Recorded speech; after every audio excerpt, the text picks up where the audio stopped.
ما زالت تغطيتنا مستمرة لهذا الاستحقاق الدستوري وانتخابات مجلس النواب مصر 2025، وفي جولة الإعادة للمرحلة الثانية.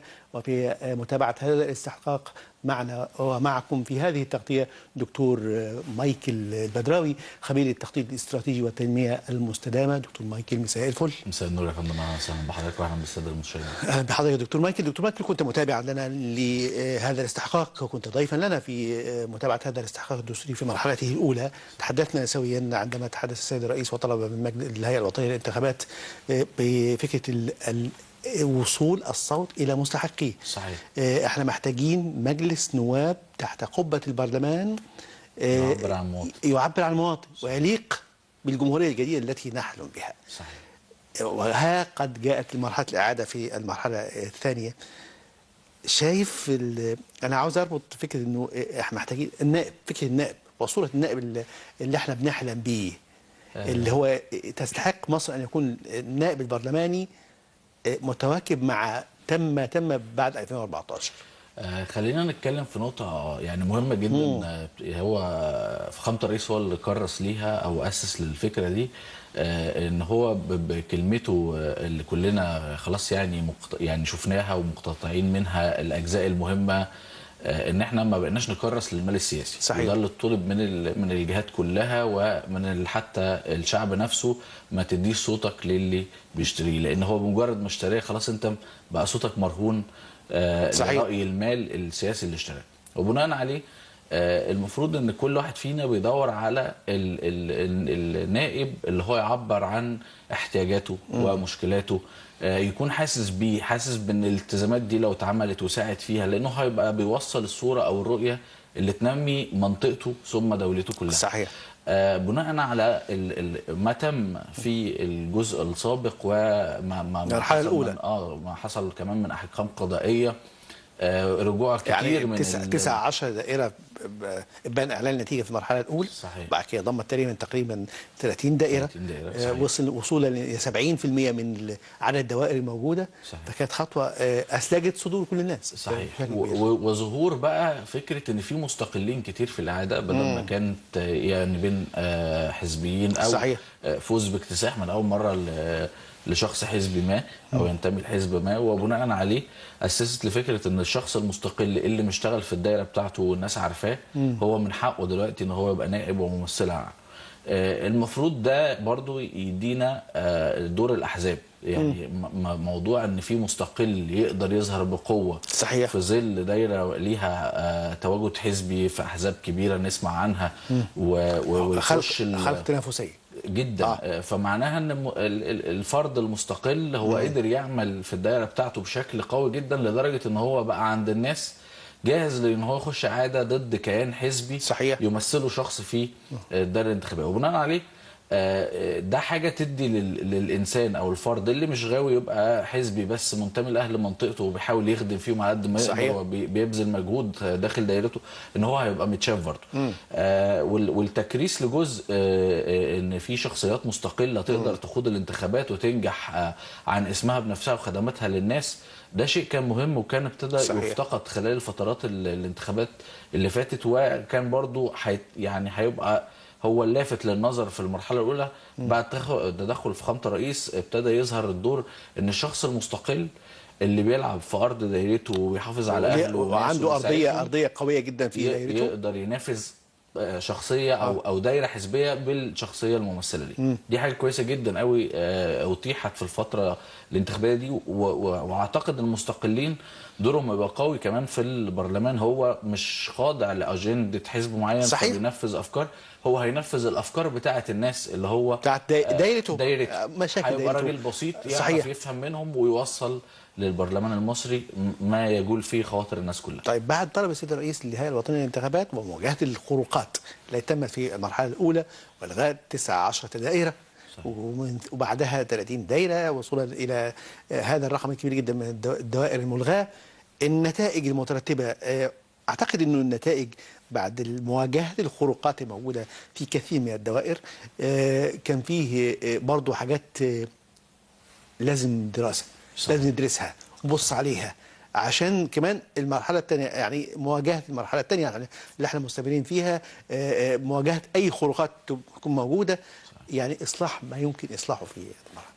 خلينا نقول ان كان عندنا عشم في الهيئه الوطنيه اللي سابق خبراتها. يعني هي المفروض ان الهيئه الوطنيه للانتخابات المصريه قامت بمراحل كتيره قوي منذ حتى صحيح. يعني 2011 حتى تاريخه. مجموعه استحقاقات انتخابيه ورا بعض كانت عندها الخبره الكافيه ان هي تدير العمليه دي بشكل اقوى من كده، وكنا نقول عليها ان ما يحصلش ولا خروقات ولا تجاوزات بشكل ما. ولكن طبعا خلينا نقول ان المال السياسي دايما بيعمل ابداع في الخرق لصالح الاشخاص اللي عايزه تتولى مناصب النيابيه في مصر بدون يعني زي ما بيقولوا ما بيفرش ارضيه للوطن او للمواطن. بعد المرحله الاولى اعتقد تم لفت نظر الهيئه العليا للانتخابات في طرق خروقات معينه، تجاوزات معينه، عدم انضباط نسبي في بعض اللجان، برضو بناء عليه تم الغاء هذه اللجان. اعتقد ان تم تدارك جزء كبير منها في المرحله الثانيه، وبناء عليه حتى لم يعني مجموعه الطعون اللي طعنت ما اتحكمش غير في واحده او اتنين بس، فمعناها ان المرحله الثانيه لم يشوبها شائبه بشكل كبير قوي زي اقل نسبيا من المرحله الاولى، يعني اقل مرحله. خلينا في الانتخابات الاعاده في الوقت الحالي برضو اعتقد ان بيحاول يعني بيتم الضغط على استمرار الانضباط سواء من الهيئات القضائيه او الهيئات التابعه ليها اللي بتتابع الانتخابات. وبناء عليه يعني اعتقد ان حتى الجزء بتاع الخبره اللي اضاف هيبقى ده يعني مستمر مع الهيئه العامه للانتخابات او الهيئه العليا للانتخابات عفوا خلال الفترات الجايه، لان احنا اعتقد ان كل ما بيحصل من خرق او مشكله جديده بتدون لتلافيها فيما يستجد من الانتخابات خلال الفتره الجايه. طيب دكتور مايكل، قضيتنا او القضيه بتواجهها مصر من ضمن القضايا القويه جدا بعد 2014 قضيه الوعي. وعي في كل مناحي الحياه، ومنها الوعي السياسي، ومنها المشاركه الانتخابيه في هذه الاستحقاقات مهمه جدا. انت بتجيب النائب، ده تعبير عن راي الشارع وراي كل دايره عن من تختاره ان يكون ممثلا لها تحت قبه البرلمان. هل احداث حراك، هذا حراك، وكلمه السيد الرئيس برضو انا مصر اني دائما وابدا اذكر هذه الطلب اللي طلبه السيد الرئيس، محور تغير كبير جدا جدا، وايضا يحدث تغير كبير جدا في فكره الوعي، انه انا صوتي مهم، صوتي مؤثر، انا هختار النائب اللي يمثلني، بس قضاياي مثل مشكلات الدائره بشكل عام. فقضيه الوعي وهذا الاستحقاقات، خلينا نقول وزي ما حضرتك قلت ان كلمه فخامه الرئيس هي المحور للتغيير. فكان في جزء حتى من الساده الاعلاميين ليهم راي ما حتى على شاشه التلفزيون وابتدت تدور على السوشيال ميديا، وتغيره بعد كلمه فخامه الرئيس لاتجاه معاكس خالص. وده يدل ان في حاجات بتبقى موجهه للفكر ولكن بره الوعي السياسي او طلب المواطن البسيط. كلمة فخامة الرئيس وما تم بعدها من إجراءات ادى الطموح والأمل لمجموعات الشباب إن هي تقدر تنزل خلال المرحلة الثانية. ادى الشباب بقى عارف شوية إن ممكن وقفة اللجان دي هتجيب ثمار إن يبقى في مرشح من المرشحين إعادة مستقل أنا شايفه ده يعني هيقدر يفيدني. إنما كانت في الاول في زي ما بيقولوا احباط مصدر احباط للشباب على وجه اكمل. طبعا احنا خلينا نقول المراه المصريه بتشارك في كل الاحوال طبعا على اساس من يعني فضل التواجد والمعرفه عموما في الحالتين. انما الشباب دايما بيشتغل شويه على النفسيه، ما لو صوتي هيضيع اروح ليه، فبتلاقيه راح عازف خالص، وده بيظهر جدا في نسب الانتخابات ونسب المشاركه وخلافه.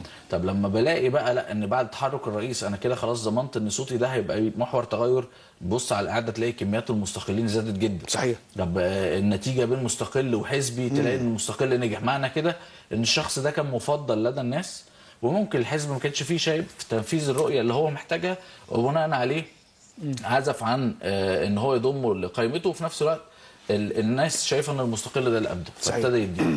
وبذلك نقدر نقول ان الوعي السياسي عند الناس موجود، لان ليه حريه اختيار، ليه حق اختيار، وهو شايف من وجهه نظره بدون انتماءات حزبيه لناس هو عايز الشخص صحيح. ده، وبناء عليه نجاح المستقلين بمسافه او دخولهم قعدات عموما بكميه كبيره في المرحله الثانيه، ده دليل على ان في وعي في المشاركه واختيار للناس للاشخاص دي. اسمح لنا يا دكتور مايكل، هنروح دار السلام مدرسه الفاروق الابتدائيه نتابع سير العمليه الانتخابيه هناك. وانت عارف كاميرا القناه الثالثه موجوده في كثير من اللجان بتتابع هذا الاستحقاق. نشوف مدرسه الفاروق في دار السلام ثم اعود معكم مره اخرى في هذه التغطيه.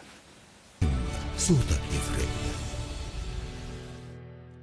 كانت هذه هي كاميرا القناة الثالثة وتغطية الكاميراتنا هناك في مدرسة الفاروق 2 بمنطقة دار السلام متابعة لهذا الاستحقاق الدستوري. بنتكلم معاكم تاني في هذه التغطية مع دكتور مايكل البدراوي. دكتور مايكل، فكرة انه تأثير البرلمان في الحياة اليومية بتاعت المواطنين المصريين، ازاي تصل هذه المعلومة انه البرلمان ونوابه لهم تأثير كبير جدا في التشريعات والقضايا ومشكلات المواطنين على طول وعرض مصر المحروسة، زي في قضية الوعي برضه. صحيح. اتفضل.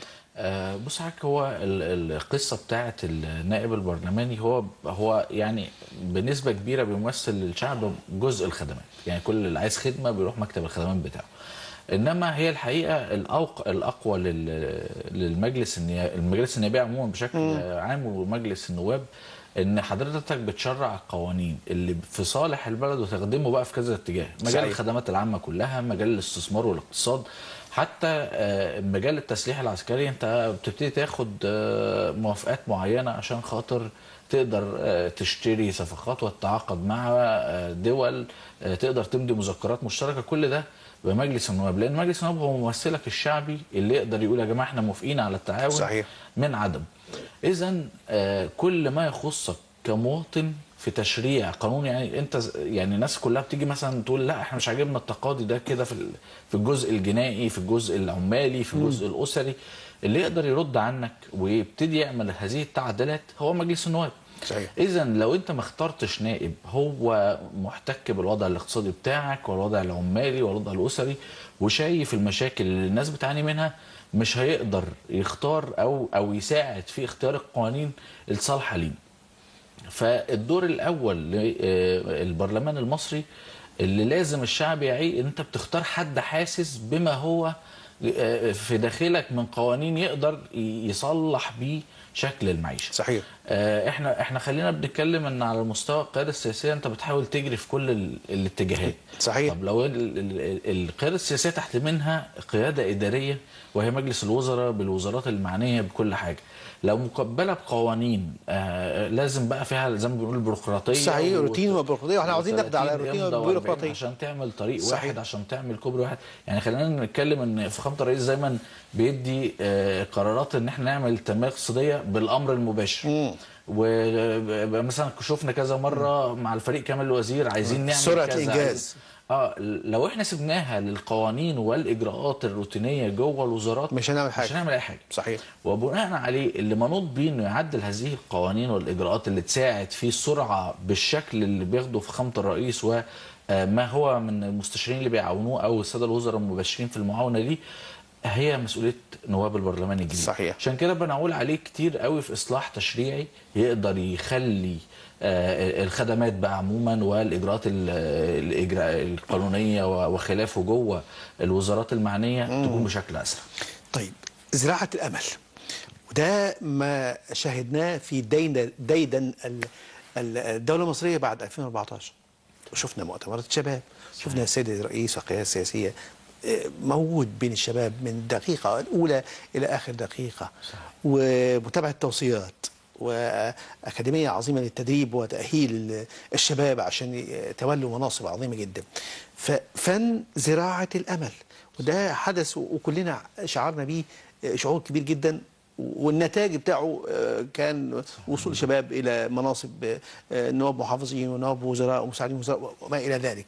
ففن زراعة الأمل لما تيجي استحقاق زي ده، زي استحقاق الانتخابات النيابية مجلس النواب، وتحدث بعض الخروقات، فنعود نقطة مؤخرا إلى فكرة أنه احنا بنحاول نهد زراعه الامل اللي عملها السيد الرئيس، صحيح. القياده السياسيه. فازاي نواصل في فكره زراعه الامل انه المجتهد واللي ليه على الارض يستطيع ان يصل؟ اعتقد ان من زرع الامل في البدايه هو ما زال بيحاول المحافظه صحيح. عليه، وهو فخامه الرئيس فعليا. ودي حاجه غريبه يعني عموما. ما فيش دوله بتستنى القياده السياسيه او رئاسه الجمهوريه عندها هي اللي تبتدي تدخل في كل حاجه.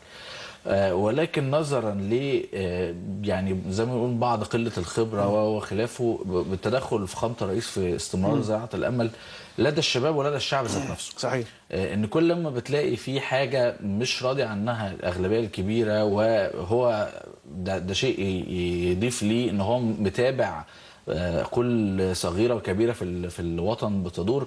دي حاجه اضافه ان يبقى القياده السياسيه عندك متابعه للشعب ده. صحيح. نرجو من ما يلي القياده السياسيه من بعد فخامه الرئيس فيما هو من المسؤولين انه يفضل يتابع الشعب، لان الرضا العام للشعب بيتمثل في زياده الطموح، وهذا الامل بيديك انتاج، بيديك انتماء اكتر، بيديك قناعه تامه ان اللي انت هتخلص فيه لو مش هيقعد لك في الفتره الحاليه هيقعد لابنائك وما بعد. ومعظم المصريين طموحه دايما ان ايه ولاده يجوا ويرتاحوا عنه. يعني دايما هتلاقي ان هو يقول لك ما فيش مشكله الواحد يشقى او يتعب في سبيل ان الاجيال اللي بعد كده، وده حتى فكره تنميه مستدامه ان انت بتسعى لخدمه الاجيال اللي بعد كده. فنتمنى خلال الفترات الجايه باقي بقى الامل والوعي اللي القياده السياسيه بفخامه الرئيس بيزرعوا في يعني بتدخلاته في نفوس المواطنين. يعني هو انا معاكم قلبا وقالبا، واتفق معاكم قلبا وقالبا. ايوه طبعا تعدي وهو يقول لك دي يعني هو غير مسؤول عن الاداره، في استقلاليه للهيئه الوطنيه للانتخابات تمام. انما لما يشوف خروقات ويتدخل ببيان وطلب يا جماعه خدوا بالكم الحاجات دي، المواطن بيوصل. وعايز اقول لحضرتك يعني فخامه الرئيس يعني صفحته كلها مشهوره في الفيسبوك كميه الردود بتاعه الشباب والشعب وطلبات الناس اللي بقت يعني بتطلب على الصفحه لفخامه الرئيس مباشر. عندنا اكتر من طريقه تقدر توصل صوتك، شكاوي مجلس الوزراء وخلافه. صحيح. اذا انت ما بقتش برضو مكبل. يعني حضرتك كان زمان الواحد ممكن يظلم في حاجه، يضاف في حاجه، يبقى مأذي من حاجه، عايز يقول رايه في حاجه ومش لاقي. صحيح. انما تواصل فخامه الرئيس عبر السوشيال ميديا وصفحته، سواء الكتابات اللي هو بيتفضل بيها او ان الناس بتقدر تكتب على صفحته بمنتهى الحريه. صحيح. وهو اكيد يعني سواء هو عدم تفرغه للقراءه كامله اكيد بتصعد ليه طلبات الناس او الاراء العامه، وبناء عليه بيقدر يبتدي يطلب ويتدخل لصالح القاعده العريضه من الشعب. وده هو اللي بيستمر فيه زراعه الامن. ان شاء الله. عايز اقول لحضرتك ان الشباب هتفضل برضو شايفه ان الرئيس بالتحركات اللي بيعملها هو المنبر والنبراس ليهم، لان خلاص انت ما زال هو شاف بعينه زراعه الامل، هو شاف النتاج ما تم عمله من مؤتمرات شباب واهتمام كبير جدا من الشباب المصري ووصول الشباب اللي يستحق الوصول الى كل مناصب. دكتور مايكل دايما بتنورني وتساعدني بالمشاركه معاك في المتابعه في هذا الاستحقاق الدستوري وانتخابات مجلس النواب. دكتور مايكل نورتني. نورت حضرتك. شكرا يا فندم، شكرا جدا. مشاهدينا الكرام، التغطيه مستمره معاكم في هذا الاستحقاق الدستوري وانتخابات مجلس النواب مصر 2025. هنروح دلوقتي استوديو 7 مع الزميله شيرين فاروق نستكمل هذه التغطيه.